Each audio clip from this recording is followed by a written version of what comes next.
아멘. 기도하겠습니다. 사랑의 주님, 참 자격 없는 자가 우리 구주의 공로로 이 자리에 섰습니다. 저의 부족한 모습들은 다 가려주시고 오직 주님의 말씀만 우리 마음속에 남을 수 있도록 은혜 베풀어 주옵소서. 감사합니다. 예수님 이름으로 기도합니다. 아멘. 제가 말씀을 나누기 전에 안내를 하나 하려고 합니다. 제가 이 옷을 참 잠그고 싶거든요. 안 잠겨요.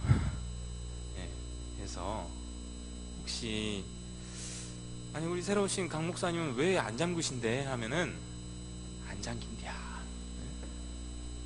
네, 좀 안내를 잘 해주시면 감사하겠습니다. 네, 저도 참 이 말을 하면서도 참 제 스스로가 너무 안타깝고 네. 그렇습니다. 예수님께서 이 십자가에 달리시고 3일째 되는 아침에 이 막달라 마리아가 예수님의 무덤가로 갔습니다. 예수님이 그립고 보고 싶어서 무덤에라도 가봐야 했던 것 같아요. 마리아는 이제 굳게 닫힌 무덤을 상상하면서 갔겠지만 이 무덤을 막는 돌은 옮겨져 있었습니다. 막달라 마리아는 달려가서 베드로와 요한에게 말했습니다. 요한복음 20장 2절입니다. 시몬 베드로와 예수께서 사랑하시던 그 다른 제자에게 달려가서 말하되 사람들이 주님을 무덤에서 가져다가 어디 두었는지 우리가 알지 못하겠다 하니, 막달라 마리아는 예수님의 부활에 대해서 전혀 생각하지 못했습니다. 예수님의 시신을 어디다가 둔지 모르겠다, 내가 무덤가에 가보니 돌문이 옮겨져 있더라 하면서 놀라서 호들갑을 떨었을 것이에요. 그러자 이 베드로와 요한이 무덤가를 향해 달렸습니다. 이 무덤가에 가보니 정말로 돌문은 옆으로 옮겨져 있었고 예수님의 시신은 이 쌌던 수건과 세마포만 빈 무덤가에 있었습니다. 제자들이 무덤가를 살펴본 후에 제자들은 돌아갔고요. 막달라 마리아는 무덤가를 떠날 수 없었습니다. 예수님에 대한 그리움, 사랑, 후회, 이런 감정들이 밀려오기도 하였을 것이고 또 시신마저 사라진 상황에 어쩔 줄 몰라 했을 것입니다. 그래도 자기 눈으로 예수님의 시신이 이제 있는지 없는지 마지막으로 확인을 해보고 싶었던 것 같습니다. 동굴에 들어갔더니 사람 둘이 앉아 있는 것입니다. 그들은 천사였습니다. 그들을 보면서 이 막달라 마리아는 이제 엉엉 울었습니다. 무덤에 앉아있던 천사들이 마리아에게 물었습니다. 어찌하여 오느냐? 마리아가 대답합니다. 주님의 시체를 누가 가져갔는지 알지 못하기 때문에 옵니다. 이렇게 말하는데 누군가 뒤에 있어서 이제 돌아보니 이제 누군가 이제 뒤에 서 있는 거죠. 그런데 마리아가 알아보지를 못해요. 참 이상하죠? 그렇게 예수님을 좋아해서 예수님을 따라다니고 제자들은 예수님의 무덤에 다시 가보지 않는데 예수님 무덤가에 가장 먼저 달려갔던 그 여인이 자기 뒤에 서 계신 예수님을 보고도 이게 예수님인지 아닌지를 이게 잘 알아보지를 못하는 거예요. 또 예수님과 대화하면서도 우리 오늘 읽은 본문 앞에 보면 대화하면서도 예수님인지 알지 못해요. 그러다가 예수님이 마리아야 하시니 그제서야 예수님인 줄 알게 됩니다. 제자들의 모습도 이와 유사해요. 19절을 보면 이날 곧 안식 후 첫날 저녁 때라고 이제 시간을 말해주고 있어요. 안식 후 첫날 저녁입니다. 분명히 마리아를 통해서 예수님의 부활 소식을 들었을 텐데 제자들의 모습을 한번 보세요. 어떻습니까? 이 19절 상반절에 제자들의 모습이 나옵니다. 이날 곧 안식 후 첫날 저녁 때에 제자들이 유대인들을 두려워하여 모인 곳에 문들을 닫았더니, 이 주님의 부활 소식을 들은 후에 그날 저녁까지 제자들의 행동이 어떻습니까? 두려움에 휩싸여서 그냥 빛 하나 새어 나갈까봐 이제 문을 콕 닫고 다들 바들바들 떨고 있는 거죠. 유대인들, 예수님까지 죽인 유대인들이 자기들도 죽일 것이다 이러면서 이 주님의 부활을 기뻐해야 될 그날에 제자들은 그냥 무서워서 그냥 한 자리에 모여만 있는 겁니다. 그리고 아무 말도 없이 종일 내내 저녁이 되도록 그 집에 숨어 있었어요. 제자들에게 부활의 소식이 들려왔음에도 제자들은 부활과 전혀 상관이 없는 것 같았습니다. 그저 자기 한 몸 살아남기에 급급했습니다. 요한복음 1장 4절 5절에서 보면은 이 빛 대신 예수님께서 어둠에 비춰졌지만 어둠이 이 빛을 깨닫지 못했다고 합니다. 3년 동안 함께 시간을 보냈던 제자들도 예수님을 알지 못하고 어둠 속에서 떨고 있었습니다. 이때 예수님께서 나타나셔서 샬롬 하고 인사하셨습니다. 그런데도 잘 알아보지 못한 것 같아요. 오늘 본문을 보면 이 제자들에게 예수님께서 손에 있는 못자국과 옆구리에 있는 창자국을 보여주시니 그제서야 제자들이 예수님인 줄 알고 기뻐합니다. 20절입니다. 이 말씀을 하시고 손과 옆구리를 보이시니 제자들이 주를 보고 기뻐하더라. 예수님을 보고도 제자들 역시 이 예수님을 예수님으로 인식하지 못했던 것입니다. 이렇게 예수님께서 제자들 앞에 나타났을 때 도마는 함께 예수님과 있지 않았습니다. 제자들과 있지 않았습니다. 그래서 다른 제자들이 분명히 도마에게 막 흥분해서 얘기했을 거예요. 예수님 진짜 부활했다. 내 눈으로 똑똑히 봤다. 진짜 구멍 나 있더라. 그런데 도마는 딱 잘라 얘기해요. 25절 하반절입니다. 도마가 이르되 내가 그의 손에 못자국을 보며 내 손가락을 그 못자국에 넣으며 내 손을 그 옆구리에 넣어보지 않고는 믿지 아니하겠노라 하니라. 제가 도마 입장이라면 되게 기분 나빴을 것 같아요. 안 그래도 예수님이 이제 죽었고요, 또 시신이 사라졌고요, 마음 엄청 속상했을 거예요.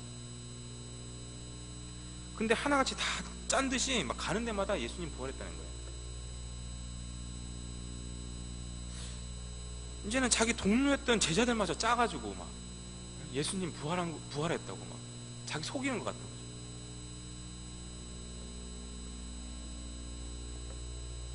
그래서 아마 도마가 좀 약간 좀 짜증 섞인 그런 이제 목소리로 얘기했을 것 같아요. 내가 못자국 보면서 이 손가락 넣어보지 않고는 내가 절대 안 믿는다. 너희들 말 안 믿는다. 막 이러면서.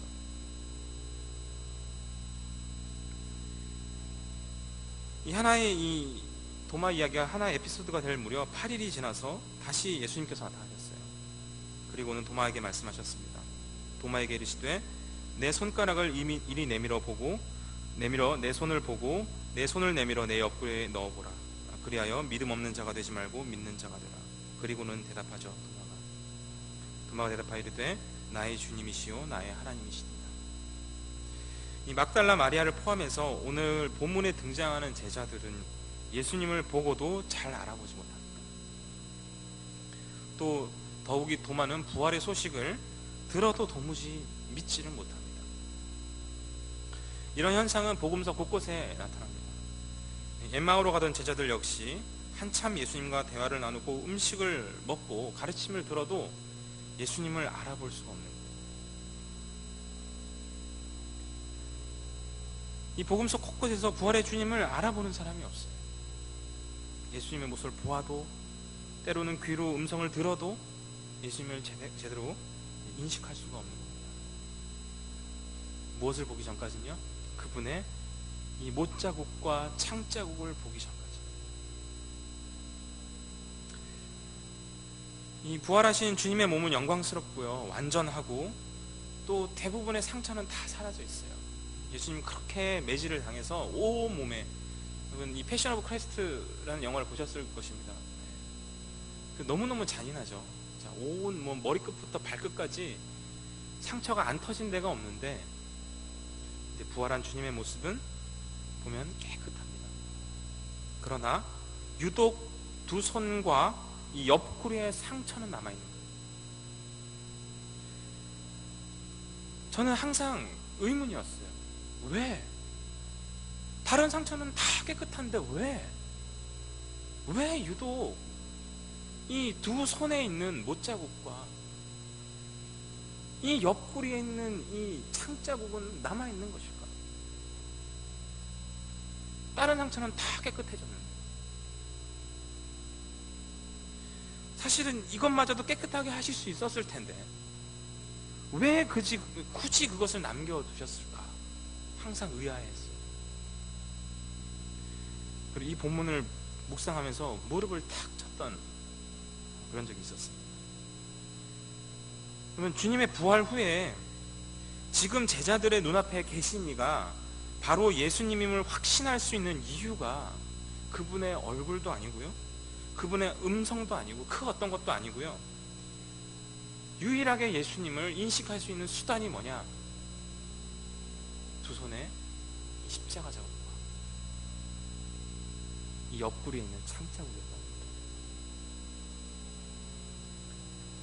십자가에 무참하게 달린 이가 바로 이 눈앞에 있는 그분임을 증명하는 것이 바로 이 십자가의 이 못자국입니다. 또 그날 십자가에서 옆구리에 창이 꿰뚫려서 피와 물을 쏟았다는 것을 입증하는 것이 이 옆구리의 상처죠. 그가 분명히 십자가에서 확실히 죽었음을 이 못자국과 창자국이 증명하고 있는 거예요. 이 못자국과 창자국은 확실한 죽음의 증거였습니다. 그런데 이 죽음의 증거가 바로 예수님이라는 증거지요. 그가 바로 예수님. 또 이 죽음의 표지는 부활의 증거이기도 합니다.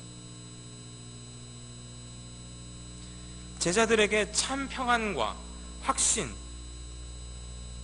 그리고 예수님이 바로 주와 하나님임을 믿고 아는 열쇠는요, 부활 후에도 유난히 남겨두신 상처자국입니다. 제자들은요, 죽음의 증거, 이 상처자국을 통해서 주님의 부활을 믿고 그가 누구인지 이해하기 시작합니다. 이 참혹한 십자가를 기억나게 하는 이 표지, 그의 죽음을 확실하게 증명하는 이 표지, 그의 부활을 확실하게 증명하는 이 표지만이 제자들에게 기쁨과 참 평안을 허락하는 것이죠. 여러분, 주님은요, 사람들이 어떤 존재인지 알고 있는 거예요. 여러분, 우리의 모습 역시 오늘 본문의 제자들과 유사하죠.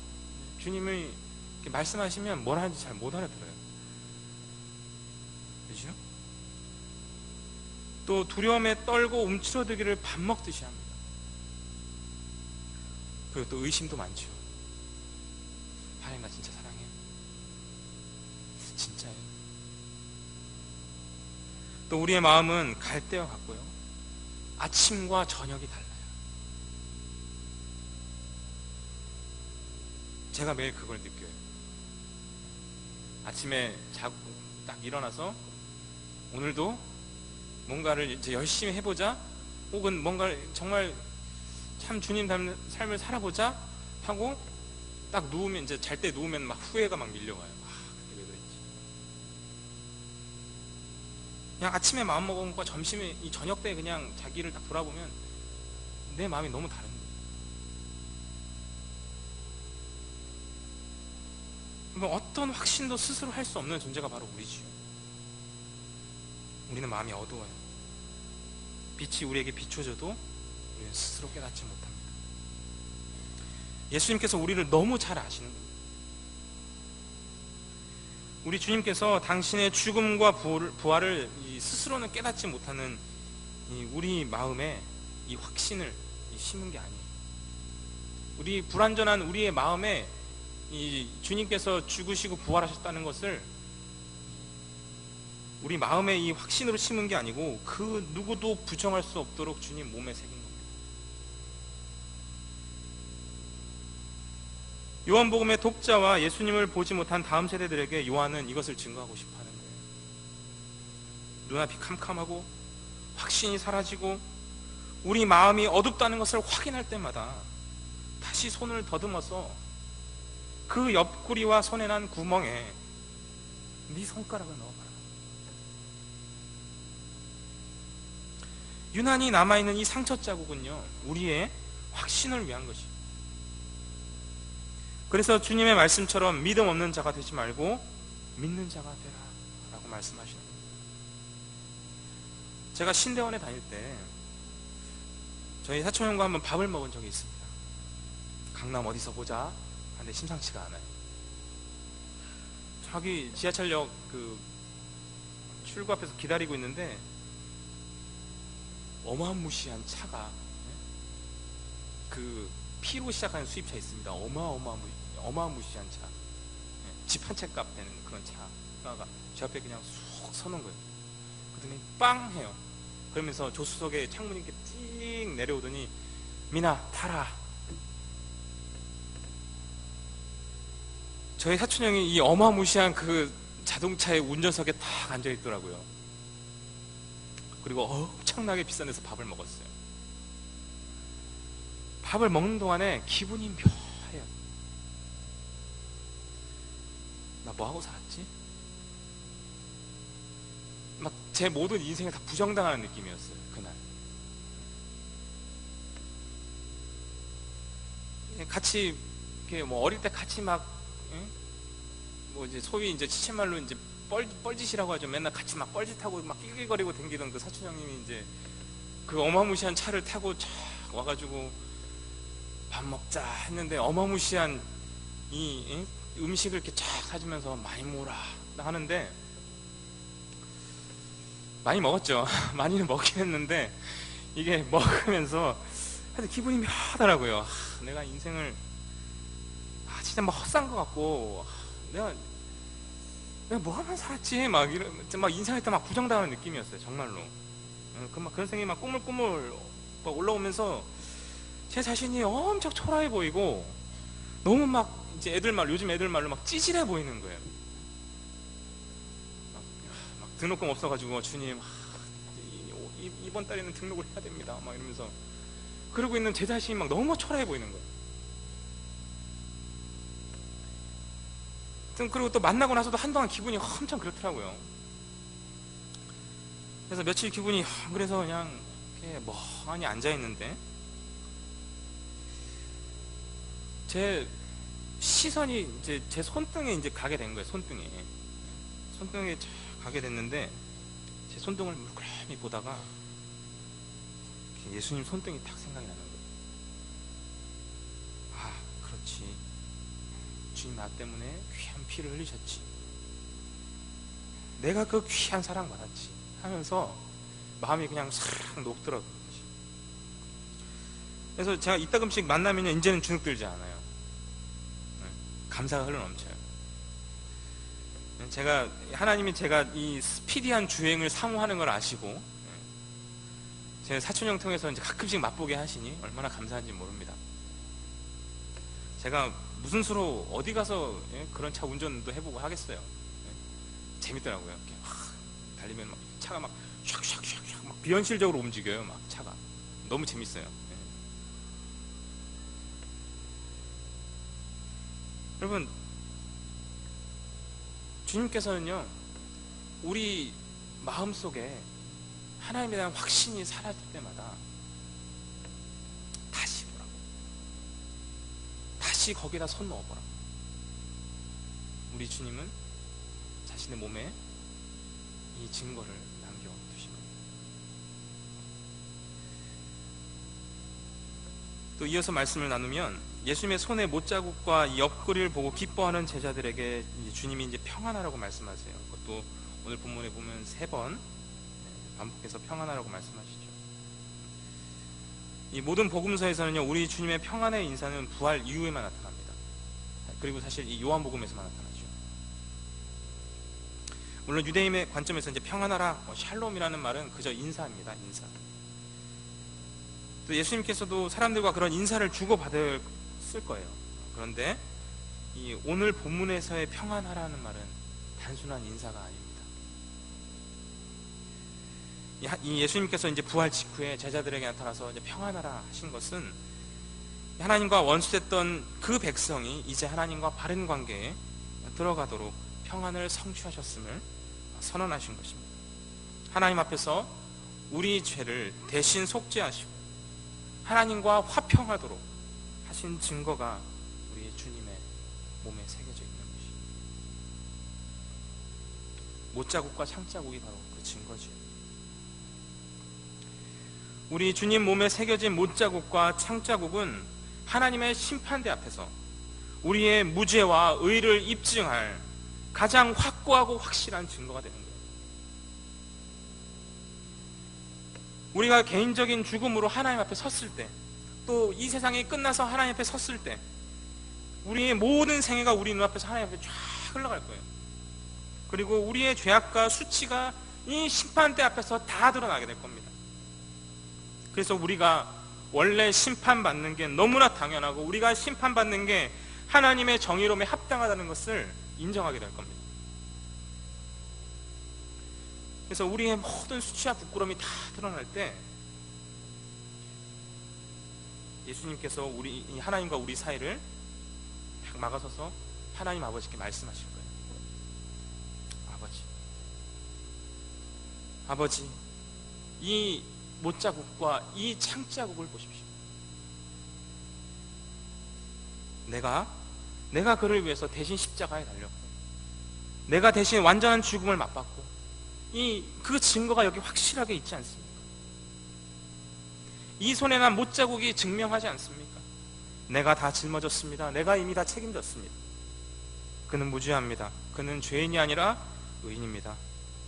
이 심판대 앞에서 우리 주님의 이 몸에 난 이 상처 자국이 신자들을 덮을 것이고요, 무죄를 입증하며 확실한 의를 얻었음을 증명할 것입니다. 우리 주님께서 평강이 있을지어다 하시면서 제자들에게 숨을 불어넣었습니다.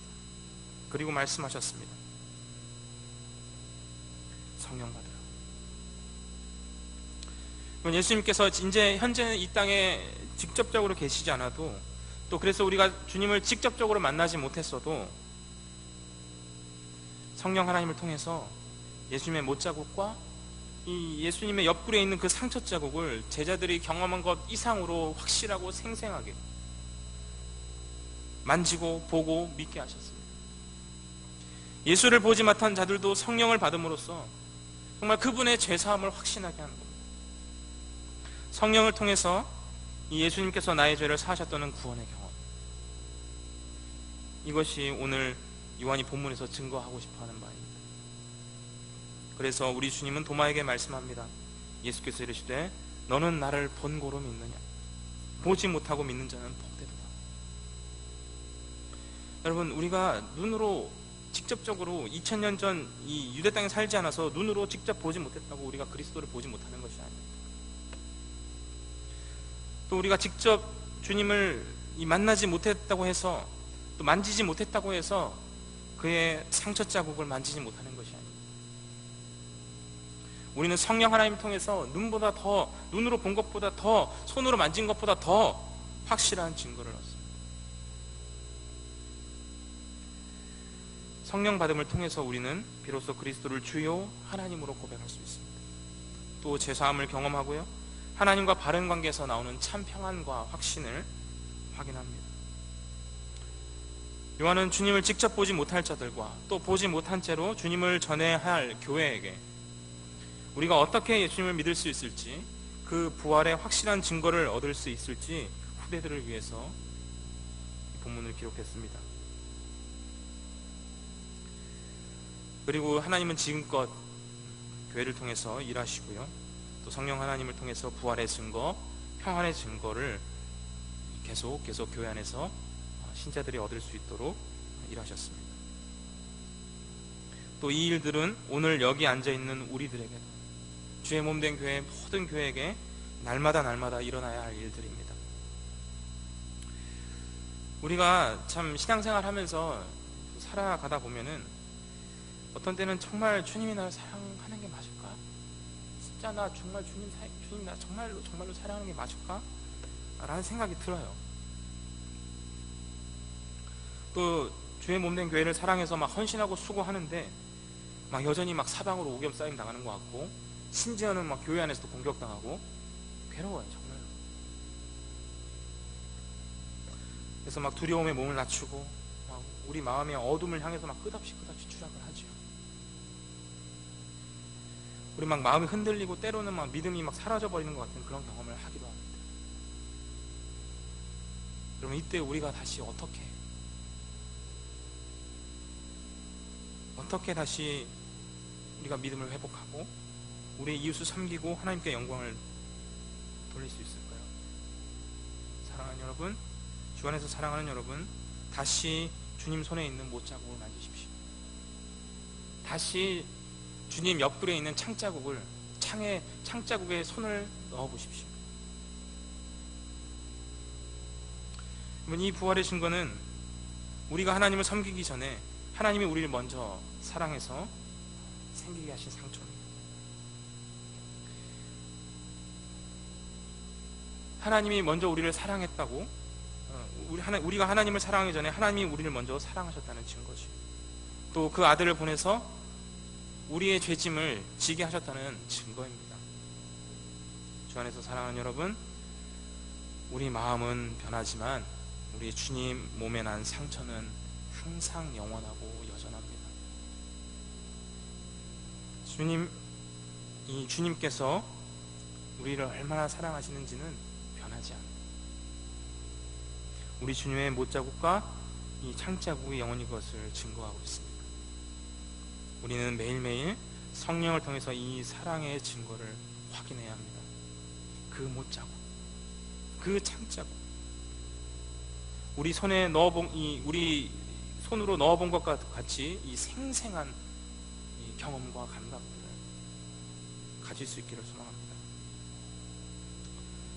말씀을 맺겠습니다.